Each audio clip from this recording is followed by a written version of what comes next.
샬롬 샬롬 샬롬 샬롬. 하나님 사랑합니다. 여러분 주 안에서 사랑합니다. 오늘 전도서 8장 말씀에 중요한 구절들 한 4-5개, 4개 정도 우리 한번 봅니다. 사람이 지혜에 대해서 1절에 말씀하죠. 누가 지혜와 저와 같으면 누가 사물의 이치를 아는 자이냐. 사람의 지혜는 그의 얼굴에 광채가 나오게 하나니 그의 얼굴에 사나운 것이 변하느니라. 일단 얼굴이 사나운 사람은 하나님의 지혜가 임하지 않는 사람이다.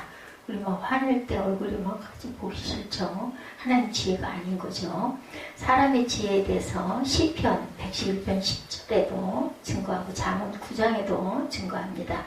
111편 10절 보니까 야훼를 경외함이 그 경외함이 지혜의 근본이라. 그의 계명을 지키는 자는 다 훌륭한 지각을 가진 자라. 지혜가 있다라는 거죠. 하나님의 말씀을 지키는 자는. 잠언 9장 10절 20절입니다. 9장 10절, 잠언 2장 20절. 여호와를 경외하는 것이 지혜의 근본이요. 2장 20절은 지혜가 너를 선한 자의 길로 행하게 하며 또 의인의 길을 지키게 한다라고 말씀을 합니다. 여기는 잠언 3장 13, 14절, 18절, 47절, 8장 11절, 9장 1절, 11장 2절, 13장 10절 등에도 같은 말씀이 나타나 있습니다. 하나님을 경외하는 것이 그를 경외하는 자들은 잘 될 것이다 말하죠. 오늘 12절에 보면 신명기 28장 1절에서 14절, 레위기 26장 1절에서 13절입니다. 말라기 3장 16절에도 그때 야훼를 경외하는 자들이 피차에 말하며 야훼께서 그것을 분명히 들으시고 야훼를 경외하는 자와 그 이름을 존중히 여기는 자를 위하여 여호와 앞에 있는 기념책에 기록하셨다. 이렇게 증거합니다. 악인은 잘되지 못하죠. 당연히 13절이죠. 이는 하나님을 경외하지 아니함이라. 악인은 잘 될 수가 없어요. 잘 되는 것 같아. 근데 그걸 절대 부러워하지 말라. 오늘 제목이에요. 악인의 형통을 부러워하지 마라. 잘 되는 것 같지만 사실은 끝에는 망한다라는 거죠. 하나님을 경외하지는 악인은 저주를 받고 필경 사망에 이릅니다. 레위기 24장 26장 14절에서 39절에 말씀을 하고 있습니다. 내 법도를 지라며 내 모든 계명을 준행하지 아니하며 내 언약을 배반할진대 너희 수고가 헛될지라. 내가 칼을 너에게로 가져다가 언약을 어긴 원수를 갚는다라고 말씀합니다. 신명기 28장 15절에서 68절까지 내가 만일 내 하나님 여호와의 말씀을 순종하지 아니하여 그의 모든 명령과 규례를 지켜 행하지 아니하면 이 모든 저주가 내게 임하매 내가 이를 것이니 내가 성읍에서도 저주를 받고 그 복을 받는 거에 반대되는 내용이 나타나 있죠. 신명기 28장 15절에서 68절까지 보면 잘 되면 떡반죽 그릇도 복을 받고 계속 나오고, 그렇지만 만약에 내 규례를 잘 안 지키면 하고 나옵니다. 하나님의 모든 행사를 살펴보니 사람이 아무리 애를 써보아도 능히 알지 못한다. 알아보려고 해도 알 수가 없는 거 하나님의 비밀이죠. 근데 누구는 알아요? 은혜 받은 자들은 알아요. 하나님이 보여주시죠. 눈을 열어주시고 귀를 열어주십니다. 8장 오늘 보면 17절에도 나타나 있죠. 이사야 65장 8, 9절에 내 생각이 너의 생각과 다르며 하고 말씀하죠. 하늘이 땅보다 높은 같이 내 길은 너의 길보다 높아요. 그래서 우리가 볼 수가 없습니다. 내 생각은 너의 생각보다 또한 높다 말씀합니다. 욥기 38장에서 42장 6절에도 주께서 못하실 일이 없사오며 무슨 계획이든지 못 이룰 것이 없는 줄 아오니 무지한 말로 이치를 가리는 자가 누구니까. 나는 깨달지도 못한 일을 말하였고 스스로 알 수도 없고 헤아리기도 어려운 일을 말하였나이다. 이사야가 욥이 이렇게 고백을 하죠. 그 외에도 하나님이 계속 욥을 향한 질문이 욥기 38장에는 나타나 있습니다.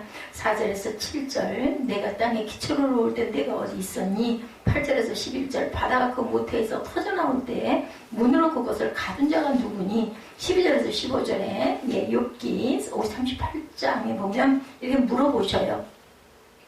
12절에 15절에 내가 너희 날에 아침에게 명령하였느냐 새벽에 그 자리를 일려주었느냐. 16절에 내가 바다의 샘에 들어갔었느냐 깊은 물밑으로 걸어다녀 보았느냐. 17절에 사망의 문이 내게 나타났느냐. 18절에 땅의 너비를 내가 측량할 수 있느냐. 19절에서 21절에 어느 것이 광명이 있는 곳으로 가는 길이냐 어느 것이 흑암이 있는 곳으로 가는 길이냐 그의 지경으로 그를 데려갈 수 있느냐. 22, 3절에도 내가 논 곳간에 들어갔었느냐 오밥 창고를 보았느냐. 24절에도요 광명이 어느 길로 뻗치며 동풍이 어느 길로 땅에 흩어지느냐. 이 질문들 외에도 하나님의 1차 질문은 욥기 39장까지 계속되고 40장 7절부터는 다시 2차 질문이 시작돼서 41장까지 이어집니다. 이와 같이 계속되는 하나님의 질문 앞에 욥은 한마디도 대답할 수가 없었고 오히려 하나님 앞에 자신의 비천함을 깨닫고 회개하게 되는 부분이 욥기 42장 1절에서 6절까지 나타나죠. 이게 욥이 이 죽을 것 같은 고난을 당했는데 사실은 이 고난이 아니라 귀한 은혜가 됐던 거죠. 깊은 걸 깨닫게 됐으니까 그 남은 생은 정말 복되게 살았을 것이에요. 전도서 8장은 권위에 대한 교훈을 통해서 세상 사는 지혜가 무엇인지 우리에게 보여주고 있습니다. 먼저 세상적인 권위일지라도 일단은 복종해야 함을 설명하고 있고 그 다음 후반부에 가서 하나님의 절대적인 권위에 복종할 것을 또한 권면합니다. 이러한 권위들이 때때로 부당하게 느껴질 때가 있어요. 이러한 것들은 우리의 유한성 때문이라고 전도자는 지적을 합니다. 왕의 권위에 대한 지혜에 대해서 1절부터 5절까지 나타나죠. 우리의 필요에 의해서 생긴 권위다 이렇게 얘기합니다. 누가 지혜자와 같으면 누가 사물의 이치를 아는 자이냐. 사람의 지혜는 그 얼굴에 광채가 나가나니 그의 얼굴에 사나운 것이 변하느니라. 내가 고난으로 왕의 명령을 지키라. 이미 하나님을 가리켜 맹세하였음이니라. 왕 앞에서 물러가기를 급하게 하지 말며 악한 것을 일삼지 말라. 왕은 자기가 하고자 하는 것을 다 행함이니라. 왕의 말은 권능이 있나니 누가 그에게 이르기를 왕께서 무엇을 하시나이까 할 수 있으리라. 명령을 지키는 자는 불행을 알지 못하리라. 지혜자의 마음은 때와 판단을 분별하나니 무슨 일이든지 때와 판단이 있으므로 사람에게 임하는 화가 심함이라. 이렇게 왕의 그 권리에 대해서 나오죠. 그리고 나서 이제 6절부터는 사람이 장래를 알지 못하니 장래일을 가르칠 자는 바로 하나님밖에 안 계시다라고 이제 이어집니다. 인간이 세상 집단 내에 존재하는 것이 하나님의 뜻이라고 한다면 그 집단 외에 통치자가 반드시 있어야 되는 것도 바로 하나님의 뜻이다. 그래서 우리가 지도자들을 위해서 기도해야 합니다. 왜냐하면 세상 집단을 유지하고 완전케 하는데 왕의 통치가 필요하기 때문에 하나님께서 기름 부어서 세우시죠. 보면은 구약 때부터 합당한 정부는 그 백성을 보호하고 바르게 살 수 있는 기회를 제공합니다. 이러한 보호 때문에 그 국가의 백성들은 그들의 의무를 이해하고 권리를 누릴 수 있는 것이죠. 그래서 우리가 납세 의무에 해가지고 세금도 냅니다. 그죠? 그리고 법을 지키죠. 따라서 왕의 권위는 우리의 필요에 의해서 생긴 것이므로 우리는 복종해야 된다. 5절에 명령을 지키는 자는 불행을 알지 못하리라. 지혜자의 마음은 때와 판단을 분별한다고 합니다. 무슨 일이든지 때와 판단이 있으므로 사람에게 임하는 화가 심함이니라 이렇게 말씀합니다. 세상 권세에 복종해야 됩니다. 마가복음 12장 17절이죠. 이 예수께서 이르시되 가이사의 것은 가이사에게, 이 말씀이 이렇게 굉장히 많이 제 눈에 자꾸 들어옵니다. 지난번에 은혜 받은 그 이후로 하나님 것은 하나님께 바치라. 제가 예배 때마다 이걸 계속 말씀을 드리는 것 같아요. 그들이 예수께 대하여 매우 놀랍게 여기더라. 모든 제도에 순종해야 한다고 베드로전서 2장 13절 14절에 말씀합니다. 인간의 모든 제도를 주를 위하여 순종하되 혹은 위에 있는 왕이나 혹은 그가 악행하는 자를 징벌하고 선행하는 자를 보상하기 위하여 보낸 총독에게 하라. 그러니까 하나님의 세우신 이러한 그 대표자들에게 우리는 순종할 줄 알아야 되고 복종해야 된다, 지켜야 된다는 거죠. 하나님이 주신 권위에 대해서 말씀합니다. 8절에 7절부터 보면 사람이 장래일을 알지 못하나니 장래일을 가르칠 자는 누구예요? 하나님이죠. 8절에 바람을 주장하여 바람을 움직이게 할 사람도 없고 죽는 날을 주장할 사람도 없으며 전쟁할 때를 모면할 사람도 없으니 악이 그의 주민들을 건져낼 수 없느니라. 내가 이 모든 것들을 보고 해 아래서 행하는 모든 일을 마음에 두고 살핀즉 사람이 사람을 주장하여 해롭게 하는 때가 있도다. 그러니 내가 본즉 악인들은 장사에 지난 바 되어 거룩한 것을 떠나 그들이 그렇게 행한 성읍 안에서 잊어버린 바 되었으니 이것도 어때다. 악한 일에 관한 징벌이 속히 실행되지 아니하므로 인생들의 악을 행하는데 마음이 담대하도다. 악을 저질러도 죄도 안 받고 벌도 안 받네. 그러니까 점점 더 심해진다는 거죠. 12절에 죄인은 100번이나 악을 행하고도 장수하거니와 또한 내가 아노니 하나님을 경외하여 그를 경외하는 자들은 잘 될 것이요 악인은 잘 되지 못하며 장수하지 못하고 그날이 그림자와 같으니 이는 하나님을 경외하지 아니함이라. 하나님이 주신 권위죠. 인간의 권력기구는 하나님으로부터 위임받고 하나님에 의해서 정해집니다. 왕의 권세는 그 자신의 탁월함이나 능력 때문이 아니라 하나님의 허락하심에 의해서 얻어졌다라는 것을 알아야 되고, 만약 왕의 권세가 왕의 능력 때문이라면 그 왕보다 탁월한 사람은 왕의 권세에 복종할 필요가 없겠죠. 그죠? 그러나 왕의 권세는 하나님이 허락하신 것이기 때문에 세상 어떤 사람도 왕의 권세를 거부해서는 안 된다. 왕의 권세를 거부하는 것은 하나님께 대한 도전이다. 그래서 주님과 사도들은 통치자들에게 순종해야 된다라고 가르칩니다. 권세의 근원은 하나님이죠. 로마서 13장 1절입니다. 각 사람은 위에 있는 권세들에게 복종하라. 권세는 하나님으로부터 나지 않음이 없나니 모든 권세는 다 하나님께서 정하신 바라 말씀합니다. 위정자들에게 복종이라. 디도서 3장 1절입니다. 너는 그들로 하여금 통치자들과 권세 잡은 자들에게 복종하며 순종하며 모든 선한 일 행하기를 준비하게 하며, 아무도 비방하지 말며 다투지 말며 관용하며 범사의 온유함을 모든 사람에게 나타낼 것을 기억하게 하라. 디도서 3장 1, 2절이죠.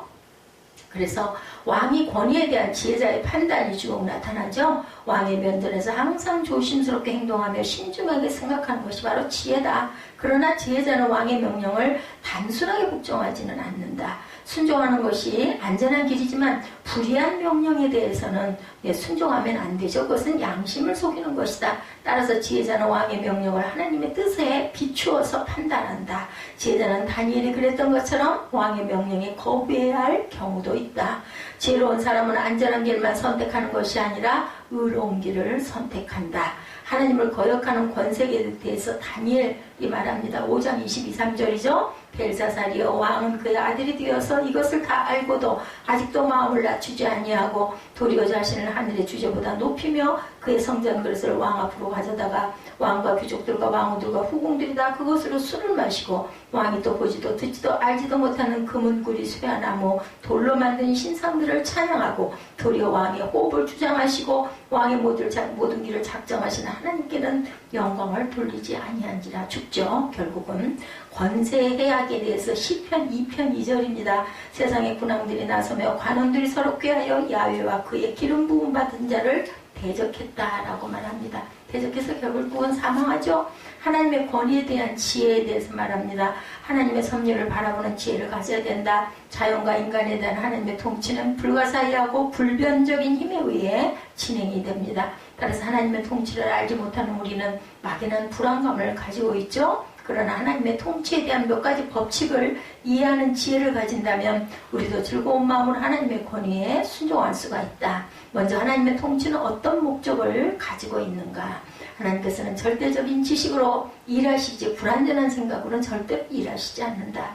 그에게는 시행착오가 없으며 우리처럼 실패와 성공을 통해 배우시지 않죠. 모든 계획이 불변하는 한 가지 목적을 이루기 위해 진행됩니다. 만물을 창조하셨어요. 그죠? 이사야 40장 26절이죠. 너희는 눈을 높이 들어 누가 이 모든 것을 창조하였나 보라. 주께서는 수요대로 만상을 이끌어내시고 그들의 모든 이름을 부르시나니 그의 권세가 크고 그의 능력이 강함으로 하나도 빠짐이 없느니라 말씀합니다. 만물을 주관하셨죠. 역대상 29장 12절에 부와 귀가 주께로 말미암고 또 주는 만물의 주제가 돼서 손에 권세와 능력이 있사오니 모든 사람을 크게 하심과 강하게 하심이 바로 주의 손에 있나이다. 이렇게 고백을 합니다. 미래의 운명을 바라보는 지혜도 또한 같습니다. 하나님은 분명한 목적과 변찮은 계획을 이렇게 가지고 계시는데 그 계획은 우리에게 감추어져 있어요. 필요할 때 보여주시죠. 감동으로 보여주시고 말씀으로 찬양으로 아니면 또한 기도할 때 우리에게 임하시죠. 우리는 이러한 하나님의 통치 행위에 불만을 가질 수가 없다는 거죠. 감춰진 장래에 대해서 불안해합니다. 그러나 지혜자는 하나님의 통치를 불안해하지 않고 순종하죠. 하나님의 장래를 감추신 것은 우리에게 성실하심을 요구하기 때문이다. 성실하라고. 우리가 우리의 장래를 미리 안다면 우리는 게을러질 수가 있다라고 말합니다. 악인의 멸망이죠. 에스라 8장 22절입니다. 이는 우리가 전에 왕에게 아뢰기를 우리 하나님의 손은 자기를 찾는 모든 자에게 선을 베푸시고 자기를 배반하는 모든 자에게는 권능과 진노를 내리신다 하였으므로 길에서 적군을 막고 우리를 도울 보병과 마병을 왕에게 구하기를 부끄러워하지 아니하였다.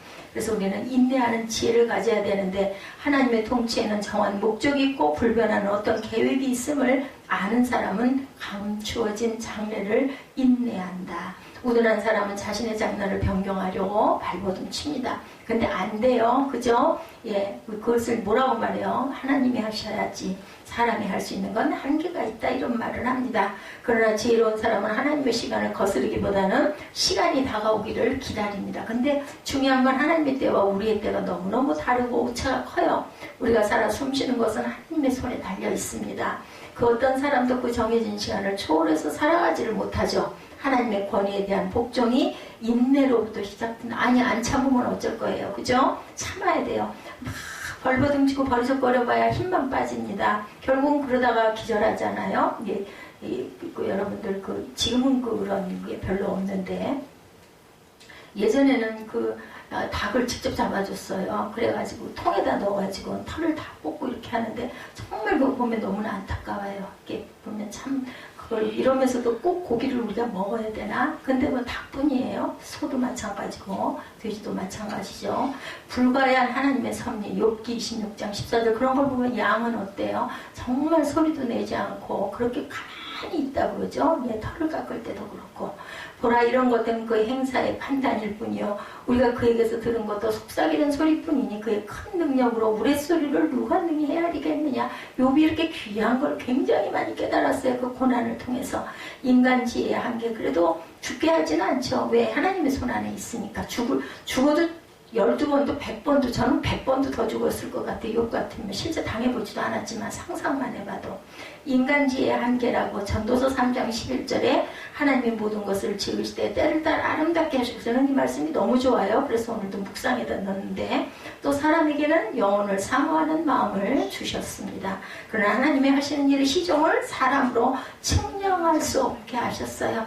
권위에 대한 지혜에 대해서 일시적인 모순도 있다라고 말씀을 합니다. 우리는 악인이 그들의 행위에 대해 축복받는 것처럼 번성하고 의인이 그들의 의에 대하여 형벌을 받는 것처럼 고통당하는 것을 많이 봐요. 세상에서. 그죠? 더 잘 돼? 악한 사람들이 보면 그죠? 악착같이 해가지고 우리는 이러한 자와 그래서 오늘 제목의 악인의 형통을 부러워하지 말라 쓰다가 길어가지고 악인의 형통까지만 써놨어요. 악인의 형통을 좋아할 사람은 아무도 없겠죠. 특히나 예배드리는 사람들은.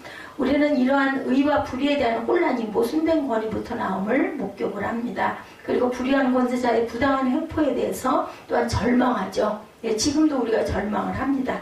그러나 지혜자는 부당한 압제가 놀라거나 절망하지 않고 하나님의 시간을 기다린다는 것 기다려야 합니다. 지혜자는 모순된 상태가 우리 삶의 최종적인 결론이 아니며 영원히 지속될 것이 아님을 알기 때문인데 그리스도에 의해서 멸망이 됩니다. 요한 1서 3장 8절에 죄를 짓는 자는 마귀에게 속하나니 마귀는 처음부터 범죄함이나 하나님의 아들이 나타내신 것은 마귀의 일을 멸하려 하시니라. 하나님의 아들이 나타나신 것은 마귀를 멸하려고 오셨어요. 그래서 우리에게 구원을 주시고 우리의 모든 죄를 씻어주시죠. 하나님으로부터 난 자마다 죄를 짓지 아니하나니 요한일서 3장 9절이에요. 계속해서 3장 8절부터 이는 하나님의 씨가 그의 속에 거하며 그도 범죄하지 못하는 것은 하나님께로부터 났기 때문에 범죄하지 않는다.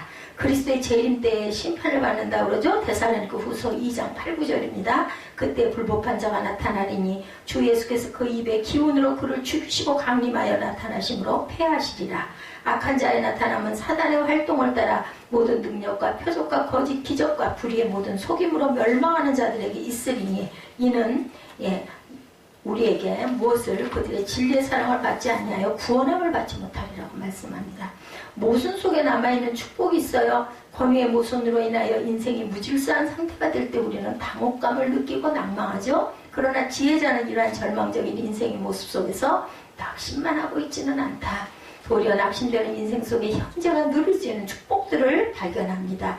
아무리 절망적인 상태라 할지라도 어디든 우리가 해야 할 일이 있고 우리가 누릴 수 있는 기쁨이 있죠. 그러므로 지혜자는 인생의 모순들을 부정하고만 있지 않고 적극적으로 모순들과 싸워서 승리합니다. 그리고 승리의 기쁨을 마음에 누리는 능동적인 삶을 살아가죠. 인자와 진리로 보호를 받습니다. 잠언 20장 28절입니다. 왕은 인자와 진리로 제가 인자에 대해서 말씀드렸죠. 사랑이에요. 헤세드. 인자와 진리로 스스로를 보호하고 그의 왕위도 인자함으로 말미암아 견고해집니다. 사랑입니다. 하나님의 사랑, 교회를 통해 하나님의 경륜을 알게 됩니다. 에베소서 3장 9절 10절입니다. 영원부터 만물을 창조하신 하나님 속에 감추어졌던 비밀의 경륜이 어떠한 것을 드러내게 하려 하심이라. 이는 이제 교회로 말미암아 하늘에 있는 통치자들과 권세자들에게 하나님의 각종 지혜를 알게 하려 하심이니, 이렇게 말씀합니다. 그래서 하나님은 선하신 분이죠. 말미에 보면 뭐라고 그래요? 4절부터 볼까요? 세상에서 행해지는 헛된 일이 있나니 악인들의 행위에 따라 벌을 받는 의인도 있고 의인들의 행위에 따라 상을 받는 악인도 있다는 것이라. 내가 이르노니 이것도 때도다. 16절 15절에 보면 이에 내가 희락을 찬양한다. 이는 사람이 먹고 마시고 즐거워하는 것보다 더 나은 것이 헤아리는 없습니다. 하나님의 사람을 헤아려서 살게 하신 날 동안 수고하는 일 중에 그러한 일이 그와 함께 있을 것이니라. 내가 마음을 다하여 지혜를 알고자 하며 세상에서 행해지는 일을 보았는데 밤낮으로 사지 못하는 자도 있다. 또 내가 하나님의 모든 행사를 살펴보니 헤아려서 행해지는 일을 사람이 능히 알아낼 수 없도다. 사람이 아무리 애를 써도 알아보려고 할지라도 능히 알지 못하나니 비록 지혜자가 아노라 할지라도 능히 알아내지 못하리라. 다 알 수가 전혀 없어요. 악인이 흥하는 것 같은 모순된 인생을 절망하는 사람은 하나님의 성품을 불신하는 자들이다. 악이 세상에 존재하더라도 하나님 안에 악이 있는 것은 절대 아니죠. 하나님은 선하시며 그 속에서 티끌 만한 죄의 그림자도 찾아볼 수가 없는 이러한 하나님의 선이 있는 한 공의로운 심판이 분명히 있다라는 것. 하나님의 공의의 칼을 드실 때 세상 권위의 모든 모순은 제압을 당할 것이고 하나님의 선하심을 믿는 지혜가 우리에게 꼭 필요하다. 거짓말하지 않으시는 하나님이시죠. 히브리서 6장 18절입니다.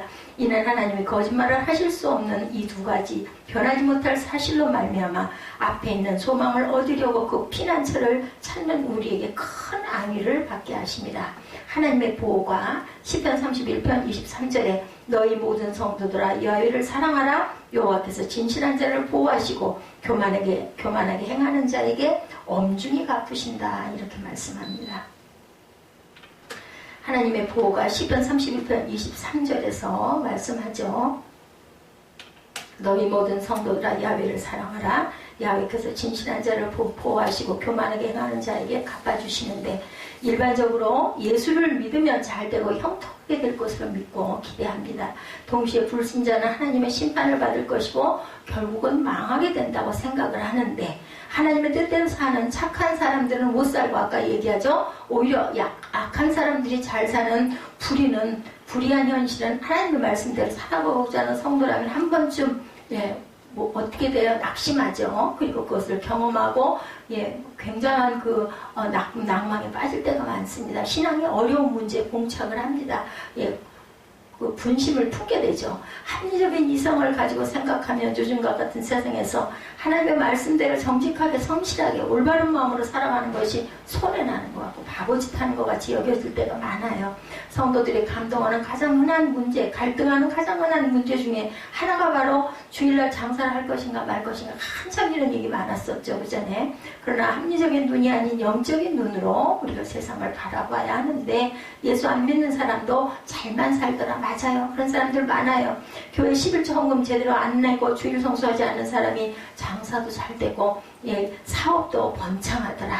믿음은 쥐뿔도 없으면서 할 짓 다 하고 세상적인 생을 사는 사람들 아무 일 없이 하는 일마다 잘 되더라. 이런 거 너무나 손해난 것 같아가지고 약올르죠. 주일도 성수하고 11조도 혼전히 드리고 기도와 전도의 예배를 다 찾아드리고 헌신하고 봉사하고 주님의 뜻대로 살려고 하는데, 가난하고 병들고 하는 일마다 막히고 다른 사람의 신세를 져야 하는 나는 무엇인가. 어떤 아들이 그랬대죠. 엄마가 그렇게 열심히 새벽 기도를 나가고 하는데 자기 그 등록금이 없어가지고 교회 안 나가는, 새벽 예배도 안 나가고 예배도 잘 안 나가는 집사님한테 가서 돈 빌려오는 걸 보고 아들이 굉장히 회의가 들었대요. 그 아들이 나중에 이제 목사님이 되셔가지고 간증을 하는데, 엄마한테 뭐 이런 게 다 있어 하고 얘기를 했대죠.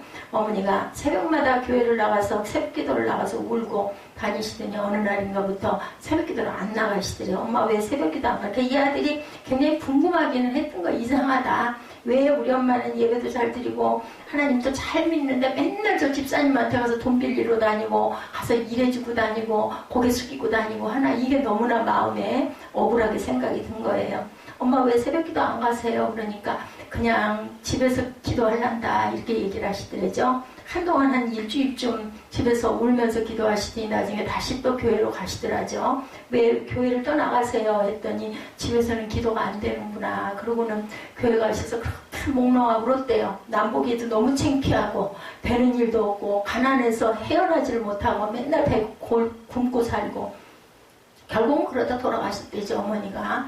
예, 특별히 좋아지는 일도 하나도 없이 그렇게 기도하고 울고 가시다 돌아가셨는데 나중에 이 목사님이 대단한 목회를 하시는 그런 목사님이 됐다고, 하나님의 응답이 이제 이루어졌다, 이런 그 간증을 하시는 내용을 제가 봤습니다. 세계의 역사를 보면 세계 북왕한 나라 16개국에서 15개의 나라는 모두가 기독교 국가인 것을 우리가 지금 보게 되는데, 공산주의 국가는 무신론자들이 많죠. 당연히 다 무신론자들이죠. 그들의 땅도 저주를 받아서 농사도 안 된다고 그래요. 북한은 300년 이래 최대 가뭄에 직면했다고 중국 관영통신이 그런 평양발로 보도를 했다고 합니다. 신화통신은 북한이 1727년 그 한 해 이후 최악의 가뭄을 맞고 있다면서 90일째 가뭄이 계속되고 북한 전역을 황폐화시키고 있다고 기상청 자료를 인용해서 보도하기도 했다고 그래요. 유엔 조사팀은 북한의 식량난이 최근 악화돼 배급량이 줄어들고 저수지 수위가 바닥을 드러내는 등 가뭄이 가을거지가 되면서 10월, 11월까지 계속될 것이라고 전망을 하기도 합니다. 하나님이 버린 땅이 돼버린, 이동호 목사님 말씀 맞다나 저도 공감합니다. 예배가 사라진 땅이다 보니까 이제는 저주받은 땅이 돼버렸다라는 거죠. 뭐 누가 와서 그렇게 힘들게 살지는 않는다고 얘기를 했다고는 하지만 어찌됐든 간에 저는 하나님의 섭리를 믿습니다. 아주 번성하는 것 같고 아주 힘센 것 같고 아주 두려움의 대상이고 하지만 결국은 망합니다. 그때가 중요하죠. 시편 127편 1절에 말씀하죠. 우리가 잘 아는 말씀이죠. 야훼께서 집을 세우지 아니하시면 세우는 자의 수고가 헛되며 야훼께서 성을 지키지 아니하시면 파수꾼의 경성하며 사람을 아무리 지켜봤댔자 소용이 없어요. 그렇죠? 아무리 세운다고 세워봤댔자 하나님이 안 세우시면 결국은 무너져버려요. 똑같이 잘 지어진 것 같은데 비바람 향수가 한번 불고 나면 반석이 없는 모래바닥에 세워진 거 그냥 허물어져 버립니다. 보기에는 똑같아 보이지만, 그렇죠? 하나님을 섬기지 않는 나라 중 유일하게 일본이 지금 남아있다고 아주 정말 잡신이 우글우글하죠. 일본을 하여금 하나님 없는 부가, 주님 없는 형통이 얼마나 허무하게 무너지는가를 우리는 그걸 슬픔에서 깨달아 알아가게 합니다. 도쿄에서 로이터 통신은 타케나카 헤이조 경제재정정책 담당 장관은 5일 일본의 경제 상황이 어려워지고 있다라고 얘기한다고 그래요. 그 타케나카 장관은 기자간담회에서 최근 경제 지표에서 나타나듯이 경제 상황이 어려워지고 있다고 또 말함으로 이제는 일본도 지진으로 또는 경제로 주님의 주권이 개입되고 있다라고 이렇게 생각을 한다는 거죠.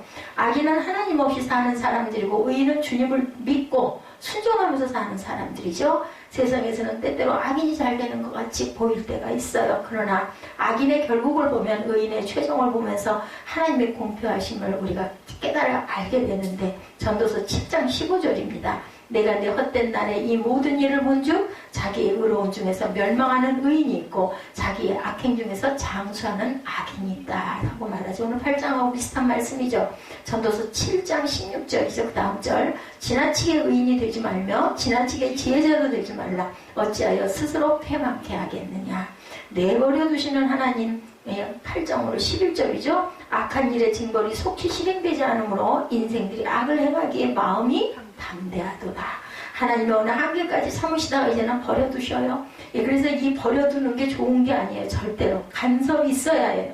내버려두죠. 자식 포기하고 나면은 상관 안 해요.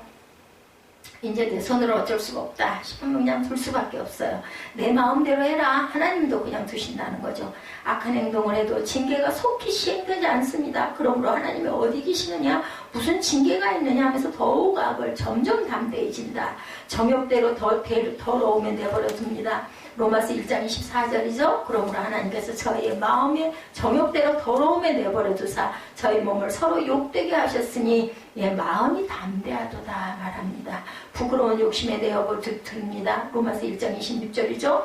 이를 인하여 하나님께서 저희를 부끄러운 욕심에 내어 버려 두셨으니 곧 저희 여인들도 순리대로 쓸 것을 받고 뭘로 써요? 영리로 쓴다. 순리로 안 쓰고 영리로 거꾸로 뒤집어서 써. 상실한 마음으로 그대로 내버려 둡니다. 로마서 1장 28절입니다. 계속 로마서 1장 26절부터 쭉 나갑니다. 26절, 28절.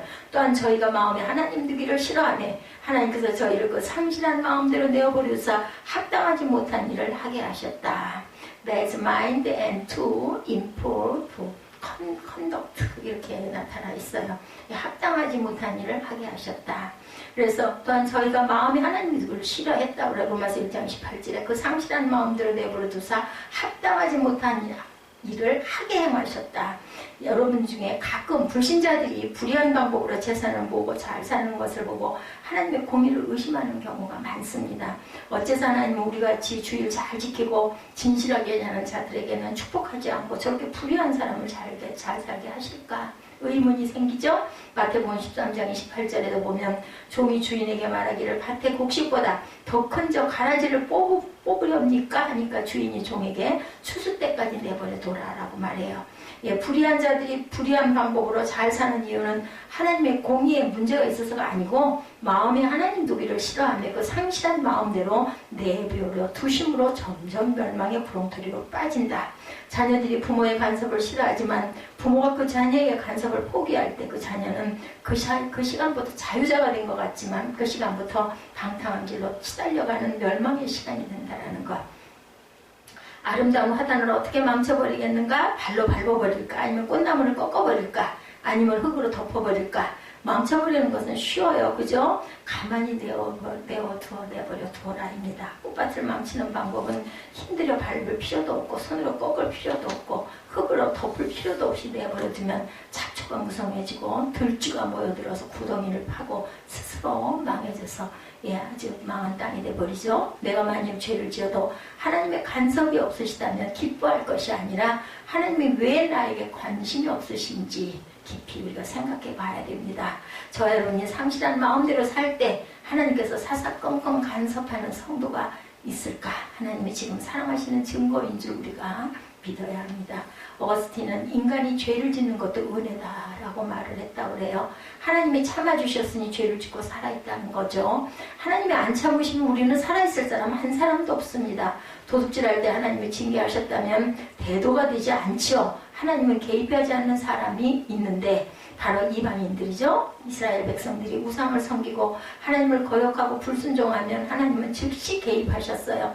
마찬가지로 오늘날도 주님의 자녀들은 하나님의 징계를 하시되 즉시 하시는데 아직도 주님을 모르고 하나님을 믿지 않고 있는 그런 악인들은 그냥 내버려 두십니다. 잠언 기자는 악인의 형통에 대해서 교훈하죠. 잠언 24장 19절에 너는 악행자의 득이함을 인하여 분을 품지 말며 악인의 형통을 두려워하지 말라. 아니 부러워하지 말라. 잠언 24장 1절에 너는 악인의 형통을 부러워하지 말며 그와 함께 있기도 원하지 말지어다. 악인들과 같이 앉아있을 필요가 없습니다. 그러므로 악인의 형통은 부러워할 것이 아무것도 없다. 캄보디아 독재자 킬링 필드의 살인마 폴포트가 체포돼서 초라한 모습으로 묶여있는 것이 사진에 유튜브에 올라왔습니다. 그 결말이 하나님 없는 형통 부러운 것, 그것은 절대 부러울 것이 못 되다는 거죠. 믿음 없이 불신앙으로 살아가는데 사업이 잘 되고 건강하고 형통하다면 그것은 축복이 아니고 바로 재앙이라는 것, 사망이라는 것을 우리가 알아야 되겠다. 그 형통 때문에 신앙을 더 멀리, 교회를 더 멀리, 사명을 버렸다면 올 것이 못 되는 거죠. 믿음 없이 불신앙적으로 살아가는데 이런 것들이 하나도 좋은 것은 아닌데 멸망이에요. 그래서 악인의 형통은 저주라는 것. 성도들에게 잘못된 길로 갈 때, 불순종의 길로 갈 때 성령께서 깨닫게 하시고 마음이 불편하고 뭔가 모르게 마음이 좀 이렇게 평안치가 않고 뭔가 모르게 조바심이 나고 뭔가 모르게 아주 좀 이렇게 힘이 듭니다. 양심의 거리낌이 생깁니다. 내 속에서 하나님의 법이, 하나님의 음성이 들리고 있다라는 거죠. 이때 성령을 속이고 성령을 거슬러 자기 갈 길로 가면 주님의 징계를 받습니다. 하나님이 개입하시고 채찍을 들게 돼. 마음에 거리낌이 있고 마음이 불편하고 왠지 모르게 불안하고 이럴 때 그것도 그런데도 그냥 계속 가면 나중에는 징계를 받죠. 악인의 형통에 대해서 오늘 본문에도 말씀하죠. 하나님이 간섭하지 않고 제멋대로 살도록 내버려 두었기 때문에 벌써 심판을 받았고 멸망을 받았어요. 불간섭으로부터 진노. 예, 전혀 상관 안 해. 완전히 이제 사망으로 가죠. 예, 이건 아니다 하는 길목에서 계속 머뭇거리고 악행을 계속 하더라도 주님이 가만히 계신다면 주님께 여쭤봐야 돼. 하나님 왜 가만히 계세요? 하고 여쭤봐야 됩니다. 하나님과 나와의 관계를 확인할 줄 알아야 된다. 왜 나를 버리셨습니까? 왜 내게는 가만히 계십니까? 이렇게 거꾸로 하나님께 따져야 돼요. 우리가 인생에 빛나는 일을 갈 때 어떤 사람이 나를 잡아주면 흔들거리는 마음을 붙들어주고 야단치고 회초리를 들고 때려줘야 바로 잡아줘야 할 때가 있어요. 그죠? 근데 지금은 아무도 간섭하지 않아. 잘못 살아도 나무라는 사람이 없어요. 성인들 어때요? 대개는 누가 뭐 간섭하나요? 아니 자기가 알아서 할 일이지 이렇게 돼요. 어렸을 때는 간섭을 하죠. 모든 사람들로부터 버려진 사생아가 된 상태는 축복이 아닌 것. 요나가 느니에로 가서 복음을 증거하라고 했지만 다시스로 가다가 우연히 만난 요바항에서 배를 잘 맞아떨어지는 거죠. 배는 그저 행운이라고 생각을 했어. 요바항에 딱 내가 가고 싶은 배를 딱 타게 돼요. 그죠? 그런데 불신앙의 길목에서 배 밑창에 누워 하나님의 눈을 피해 사명을 저버리고 잠자다가 바다의 대풍을 일으켜서 무지개 치고 던져지게 되죠. 하나님이 간섭하신 거예요. 걔는 뭘 해야 되는데 안 하니까 결국은 이렇게 강제적으로 우리에게 항상 뭐든지 선택할 자유를 주셨는데 이건 이 녀석은 안 되겠다 싶으면 하나님 개입하십니다. 악인들은 희락이 없어요. 전도서 8장으로 보면 15절이죠. 이에 내가 희락을 칭찬하노니 이는 사람이 먹고 마시고 즐거워하는 것보다 해 아래서 나은 것이 없습니다. 하나님의 사람으로 해 아래서 살게 하신 날 동안 수고하는 중에 이것이 항상 함께 있을 것이니라. 먹고 마시는 것 중요합니다. 너무 미워하면 안 돼요. 먹고 마시는 거. 하나님이 우리 성도들에게 주신 분복이 기쁨이고 희락이라는 거죠. 그런데 악인에게는 희락이 없고 기쁨이 없습니다. 그리고 그 음식 먹겠어요? 기쁨이 없고 마음에 고민이 가득하고 마음이 불안한데 뭘 먹겠어요? 소화가 되겠어요? 체하고 설사합니다. 그러니까 잘 먹을 때는 그러면 네가 편안하구나. 잘 많이 먹어라. 그래야 됩니다. 환난 중에도 먹을 거 주시겠죠. 뭐 그죠? 환난 중에도 기뻐합니다. 환난이 유익을 주는 것을 믿기에 즐거워합니다. 그러니까 먹는 거예요. 환난 중에도 나는 먹어야 살겠다. 또 힘을 내야지 또 내일 가서 일을 하지. 뭐 이런 그 본능적인 물론 1차원적이긴 하지만 어찌됐든 간에 더 못되고 이상한 짓 하는 것보다는 오히려 나아요. 보는 앞에서 그 미워하는 거 느끼거든요. 그러면서도 그 먹고 앉았는 사람은 눈치가 없겠냐고. 그래도 얻어맞아도 그냥 난 내 집에서 얻어맞을 거야 하고 그냥 뭉개는 거야. 알면서도. 감옥 안에서도 기뻐합니다. 어떤 상황에서도 그래도 감사하며 기뻐하는 희락이 있습니다. 그럼에도 불구하고 나는 계속 먹을 거야. 이거 보통이 아니에요. 이거 은혜야, 은혜. 하나님의 은혜. 못 살아나. 나 같은 사람은요, 그 미워하는 눈총이 있으면 절대로 못 먹거든요. 근데 그거 먹어. 그러니까 사는 거야. 안 그랬으면 못 살아. 아니, 저는 그걸 느껴요. 그 성질이 아니면 절대로 애써하고 함께는 못 살겠구나. 왜냐면 좀 알거든, 내가. 어떤지를. 정말 참 김종국이 대단하다는 생각도 들어요. 그러기에 살 수 있다는 거. 더 이상 예배니까 말씀을 안 드리겠습니다. 사단은 좋은 곳을 보이면 결국은 망하게 하는 거죠. 101번째 망하게 할 수도 있다는 거. 차라리 처음부터 넘어지고 다시 일어나 정신을 차릴 수가 있는데 마지막에 넘어지면 비대에서 엘리 제사장은 그랬죠. 너무 뚱뚱해. 너무 많이 먹어가지고 아니 제사장이 그렇게 뚱뚱하면 그거는 영적으로 문제가 있는 거 아니냐. 안 찌잖아. 그 대신 그렇게 먹어도 절대로 안 쪄. 또 가서 또 배설하고 또 먹더라도 안 쪄. 근데 엘리는 비대가 그 의자가 감당을 못해서 결국은 아들 둘이 전쟁에 나가서 죽었다 소리를 듣고는 그냥 거기에 상심을 하다 보니까 뒤로 나가 떨어져서 뭘 했을까요? 뇌진탕이 일어난 거 아닐까? 그래가지고 결국은 직사에서 죽죠. 목이 부러졌다 그랬어요. 너무 비대한 죄의 몸을 이길 수가 없어서 이제 몸도 비대해 죄도 너무나 무거워가지고 도저히 집행을 못해요.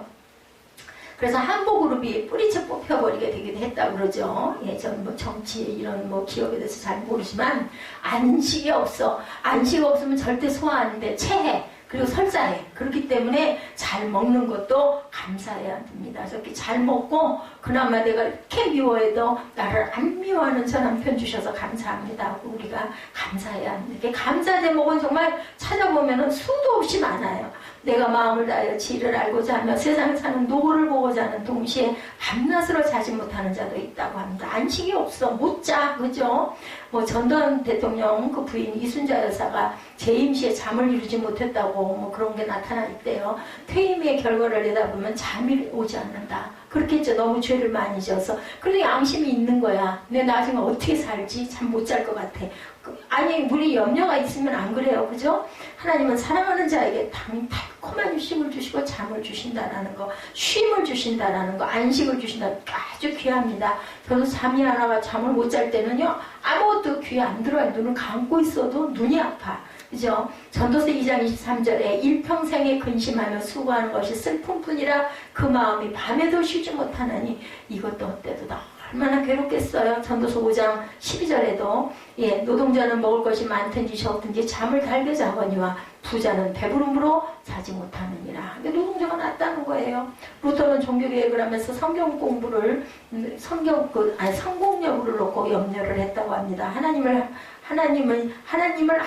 알아서 하십시오. 나는 잠을 자러 갑니다. 숙소로 가서 편안히 잠을 잤다는 거죠. 결국은 망했다. 시편 37편 1절에 행악자를 인하여 불평하게 하지 말고 불의를 행하는 자를 투기하지 말아라. 저희는 풀과 같이 속히 배임을 볼 것이며 푸른 채소같이 쇠잔할 것이니로다. 그러므로 악인의 형통을 부러워 말라고 말씀합니다. 의인의 축복, 죄인이 100번 악을 행하고도 장수하거니와 내가 정령이 하노니 하나님을 경외하여 그 앞에서 경외하는 자가 잘 될 것이요 악인은 잘 되지 못하며 장수하지 못하고 그날이 그림자와 같으니 이는 하나님 앞에 경외하지 아니함이라. 하나님을 경외하지 않는 악인은 잘 되고 형통하고 잘 나가는 것 같아서 축복인 것 같아도 정말은 절대로 잘 되지 못하고 장수하지 못하고 그날이 그림자는 햇빛 없어지면 없어져 버리잖아요. 욥의 경우도 그랬죠. 아까 욥기에 예가 많이 나왔지만 하나님을 경외하는 자는 잘 됩니다. 의인 욥이죠. 하나님의 도우심을 끊고 사단의 권세에 삶이 주어질 때 일순간에 자녀와 소유와 건강을 한꺼번에 다 잃어버려요. 잃는 거 모든 거 다 잃어도 건강만 안 잃어버리면 살 수가 있는데 건강 잃어버리면 끝이라고 그러죠. 근데 이 사람은 건강까지 잃어버립니다. 많은 사람들로부터 소외되고 외로워지고 고독해지고 따돌림을 당하고 가진 게 많을 때는 어땠어요? 친구들도 많고 항상 잔치하고 그죠? 주는 게 많으니까 사면 초과가 되어도 의인 욥은 하나님을 신뢰하고 그분의 약속을 붙들고 승리했는데 의인 욥도 하나님께 막 원망을 쏟아놨던 때가 많습니다. 어찌하여 이런 게 내가 못해서 태어나지 말게 하시지 막 이렇게 그냥 너무너무 죽겠으니까 안 그랬겠어요? 예, 믿고 의지하면 주님이 붙드시고 책임지시는데 뭐 한꺼번에 그랬던 처음부터 그랬던 건 아니에요. 욥기 42장 10절에 욥이 그것들을 위하여 빌매 야훼께서 욥의 공경을 돌이키시고 욥에게 그전 소유보다 갑절이나 주신들. 어떻게 보면 그 친구들이 오히려 욥에게 도움을 준 거예요. 그렇게 아주 모질게 굴다 보니까 이제 욥이 그냥 하나님 맞게 어디다가 하소연할 데가 없으니까 하나님께 하소연을 하죠. 욥기 42장 12절에서 17절 중에 보면 야훼께서 욥의 그 노년에 복을 주사 처음 복보다 더하게 하시니 그가 양 14,000과 약대 그때는 뭐 이 가축들이 재산이니까 약대 6,000과 소 1,000결이와 암낙이 1,000을 두었고 또 아들 7과 딸 3을 애를 또 열을 낳았어. 열 낳았던 아들 딸 다 잃어버리고 또 열을 주시죠. 요셉도 그렇죠. 형들에 의해서 애굽으로 노예로 팔려갈 때 그의 인생이 그걸로 끝나는 것 같았어. 죽지고 살았겠느냐고요. 그가 보디발의 아내에게 혐의를 입고 감옥에 갔어도 그 인생은 정말 참담하고 답답하고 억울하고 정말 분통이 터진데도 살아계신 하나님을 의지하고 온전히 주님의 주권을 믿고 나아갔을 때 상황은 역전이 되죠. 그는 애굽의 감옥에 갔었지만 애굽의 총리가 되는 영광을 누리죠. 형들에게 팔린 것이 오히려 감사가 돼버립니다. 보디발의 집에서 억울한 누명 쓰고 감옥에 간 것 또한 감사가 됩니다. 꿈 때문에 형들에게 배신을 당했다면 꿈 때문에 그는 총리로 등극하는 축복을 누리게 합니다. 그러니까 다 나쁜 게 절대 아니다. 그걸로 인해서 망한 것 같았는데 사실 그것을 극복하고 일었으니까 그래도 계속해서 하나님을 하나님께 감사하고 영광을 돌리고 하다 보니까 오히려 그것이 축복이 되죠. 그 상황의 역전의 드라마 같은 그런 그 인생이 욥에도 또한 요셉에게도 있습니다. 우리의 생도 주님의 말씀을 믿고 믿음대로 순종하고 주님께 내 문제를 맡겼다는 것은 바로 승리는 내 것이다. 아까 우리 찬양했죠. 성공은 내 것이고 그렇게 실패한 것은 실패가 아니죠. 불의한 성공자가 되기보다는 오히려 의로운 실패자가 되는 것이 낫다. 잠언 16장 8절이죠. 적은 소득이 의를 겸하면 많은 소득의 불의를 겸하는 것보다 낫다. 왜냐하면 의로운 실패자는 하나님께서 도우시나니 불의한 성공자는 일순간 등불처럼 꺼져버리기 때문이다. 20절에도 악인의 패망이라고 하는 것은 순식간에 다가온다라고 말씀을 합니다. 더 이상 그 희생이 불가능한 그러한 때가 왔을 때 하나님께서 누구의 손을 들어주시느냐, 이것이 바로 중요하다고 하는 거죠. 예, 요셉의 경우도 그러한 그 상황이 일어납니다. 더 이상 희생 불가능한 그런 때가 왔을 때 하나님께서는 반드시 의인들의 손을 붙들어 주시죠. 예, 그래서 잠언 16장 20절도 악인의 패망이라고 하는 것은 순식간에 다가온다고 하죠. 의인이 의롭게 살려고 할 때 고난이 옵니다. 성도들의 고난은 아브라함처럼 믿음의 시험이기 때문에 이기면 주님께서 야훼 이레로 축복을 하신다. 내가 못 받으면 자녀들이 받을 것이고 자녀들이 못 받으면 그 아래 자자손손 누군가에게서 분명히 주님의 축복이 임한다. 사무엘상 2장 6절에서 8절에 야훼는 죽이기도 하시고 살리기도 하시며 음부에 내리기도 하시고 올리기도 하시는도다. 야훼는 가난한 자 가난하게도 하시고 부하게도 하시고 낮추기도 하시고 높이기도 하시는도다. 가난한 자를 진토에서 일으키시며 빈핍한 자를 거름더미에서 드사 귀족들과 함께 앉게 하시며 영광의 위를 차지하게 하시는도다. 땅의 기둥들은 야훼 것이라 야훼께서 세계를 그 위에 세우셨도다. 하나님의 아버지시니까 우린 부자예요. 지혜와 지식과 희락도 주시죠. 전도서 2장 26절입니다. 하나님이 그 기뻐하시는 자에게는 지혜와 지식과 희락을 주시나 죄인에게는 노고를 주시고 저로 모아 쌓게 하사 하나님을 기뻐하는 자에게 주게 하시나니 이것도 헛되어 바람을 잡는 것이로다. 재물과 부요를 주셨죠. 전도서 5장 19절에서 20절입니다. 어떤 사람에게든지 하나님의 재물과 부요를 주사 능히 누리게 하시며 분복을 받아 수고함으로 즐거워하게 하신 것은 하나님의 선물이라고 얘기합니다. 저는 그 생명의 날을 깊이 관념치 아니하리니 이는 하나님의 저희 마음을 기뻐하는 것으로 응하십니다. 영생을 주셨어요. 전도서 3장 11절입니다. 하나님이 모든 것을 지으시되 또 말씀하시죠. 때를 따라 아름답게 하셨고 사람에게 영혼을 사모하는 마음을 주셨느니라. 그러나 하나님이 하시는 일의 시종을 사람이 측량할 수가 없다. 예, 20절에서 21절에도 흙으로 말미암음으로 다 흙으로 돌아가나니 다 한 곳으로 가거니와 인생의 혼은 위로 올라가고 짐승의 혼은 아래 곧 땅으로 내려가는 줄을 누가 알랴. 예, 전도서 3장 20절 21절입니다. 교제의 축복도 주셨어요. 전도서 4장 12절입니다. 한 사람은 폐하가 없거니와 두 사람은 능히 당하는 이 말씀도 주셨죠. 삼겹줄은 쉽게 끊어지지 아니하시느니라. 삶의 지혜를 주셨어요. 전도서 7장 13, 14절에 하나님의 행하시는 일을 보라. 하나님이 굽게 하신 것을 누가 능히 곧게 하겠느냐. 형통한 날에는 기뻐하고 공고한 날에는 생각하라. 생각하라는 건 무슨 뜻이에요? 기도하라는 뜻이에요. 하나님이 두 가지를 병행하게 하사 사람으로 그 장래를 능히 헤아려 알지 못하게 하시느니라. 근데요, 알지 못하게 하시는데 우리가 기도하고 묵상하면은요, 마음에 기쁨이 솟아요. 뭐를 주셔요? 느끼게 하셔요. 예, 그죠? 악인의 꾀를 쫓지 않게 됩니다. 그래서 우리는 시편 1편 1절 3절 너무나 잘 아는 말씀이죠. 복 있는 사람은 악인의 꾀를 쫓지 아니하며 죄인의 길에 서지 아니하며 오만한 자리에 앉지 아니하고 오직 여호와의 율법을 즐거워하여 그 율법을 주야로 묵상하는 자로다. 저는 시냇가에 심은 나무가 시절을 쫓아 과실을 맺으며 그 잎사귀가 마르지 아니한 같으니 그 행사가 다 형통하리로다. 아멘. 도움을 주시죠. 시편 49편 5절입니다. 내 영혼아 내가 어찌하여 낭망하며 어찌하여 내 속에서 불안하여 하는고 너는 하나님을 바라라. 그의 얼굴에 도우심을 인하여 내가 오히려 찬송하리로다. 오히려 낭망하고 불안할 때 나는 하나님의 얼굴의 도우심으로 인하여 내가 기뻐서 오히려 찬송한다는 거죠. 이사야 41편 10절이죠. 두려워 말라. 아까 우리 찬양했죠. 두려워 말라. 그죠? 내가 너와 함께함이니 놀라지 말라. 내는 아는 내 하나님이 됩니다. 내가 너를 굳세게 하리라. 참으로 너를 도와주리라. 참으로 나의 의로운 오른손으로 너를 붙들리라. 그리스도인의 형통은 영혼이 잘된 같이 범사에 잘되며 강건한 축복이죠. 성경은 이 우선순위가 바뀐 적이 절대 없어요. 뭐가 먼저? 영혼이 잘된 것 같이 범사에 잘되며 우리가 강건하게 된다. 범사에 잘되다 보면 강건해져요. 모든 것이. 하나님이 굳게 한 것을 아무도 곧게 할 수가 없고, 하나님이 곧게 한 것을 또 누구도 아무도 굳게 할 수가 없다. 그러므로 먼저 그 나라와 그의 의를 구하라. 이 시간 하나님의 자녀로 주께서 약속한 형통의 복을 받게 하실 줄 믿습니다.